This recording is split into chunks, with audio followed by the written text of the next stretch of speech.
வன்கொடுமை தடுப்பு சட்டம் எப்படி ஒடுக்கப்பட்ட மக்களை, பட்டியலின மக்களை இழிவாக பேசுவது, இழிவாக சித்தரிப்பது குற்றம் என்று அறிவிக்கிறதோ அந்த மாதிரிதான் அமித்ஷாவுடைய பேச்சு அமைஞ்சது. அதிலிருந்து திசை திருப்புவதற்குத்தான் அமித்ஷா என்ன செஞ்சார்னா, இதை காங்கிரஸின் மீது பழி போடுறதுல அவரு காங்கிரஸ் தான் அம்பேத்கரை தோற்கடிச்சதெல்லாம் சொல்லியிருக்கிறார். காங்கிரஸ் அம்பேத்கரை தோற்கடித்ததுன்னு சொல்றாரு. டாக்டர் அம்பேத்கர் அவர்களை சட்ட அமைச்சராக தேர்ந்தெடுத்தது யாருங்கிற கேள்வி எழுதில்லை. ஆமா, இந்திய விடுதலைக்கு 1952 தான் முதல் தேர்தல் வருது.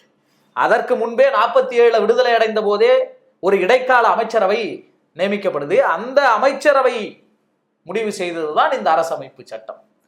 1946 தேர்தல் எதுக்காக நடத்தினாங்க வெள்ளைக்காரங்க இருக்கிற போதேன்னா, மாகாணங்களுக்கு நடக்கிற தேர்தல் உறுப்பினர்களை தேர்ந்தெடுத்து அந்த உறுப்பினர்களுடைய எண்ணிக்கையை நாடாளுமன்றத்தில் ஒருங்கிணைச்சு அதுல யாரு பெரும்பான்மையா வராங்களோ அந்த கட்சியினுடைய பிரதிநிதிகள் அரசமைப்பு சட்டத்துக்கு தேர்ந்தெடுப்பதற்கான தேர்தல் தான் அந்த தேர்தல். சரி, ஆனால் 1946 தேர்தலில், இரட்டை வாக்குரிமை இல்லாத தேர்தலில், வெள்ளைக்காரர்களுடைய ஆட்சி காலத்தில் நடத்தப்பட்ட தேர்தலில் காங்கிரஸ் மிகப்பெரிய வெற்றி அடைந்தது.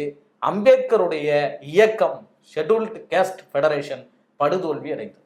ஓகே, டாக்டர் அம்பேத்கர் அவர்களுக்கு இருந்த நம்பிக்கை, அவர் அந்த தேர்தலையே கான்ஸ்டியூஷனுக்காக தான் சந்திச்சார்.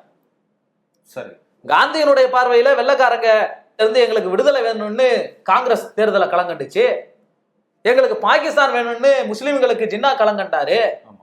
ஆனால் அம்பேத்கர் என்ன சொல்லி களங்கண்டார்னா, இந்த கான்ஸ்டியூஷனை தேர்ந்தெடுக்கிற அவைக்குள்ள நாம போனோம், அப்ப நாம வெற்றி பெற வேண்டிய கட்டாயம் இருக்குன்னு தேர்தலை சந்திச்சார். ஆனால் தோற்று போனார். அம்பேத்கரின் இயக்கம் தோற்று போனது, அம்பேத்கரும் தோற்று போனார். சரி, அந்த நேரத்துலதான் உங்களுக்கு வங்காளத்திலிருந்து ஜோகேந்திரநாத் மண்டல் அவருடைய உதவியின் மூலமாக அங்க காங்கிரஸை சேர்ந்தவர்களும் உதவி செய்தார்கள். அதே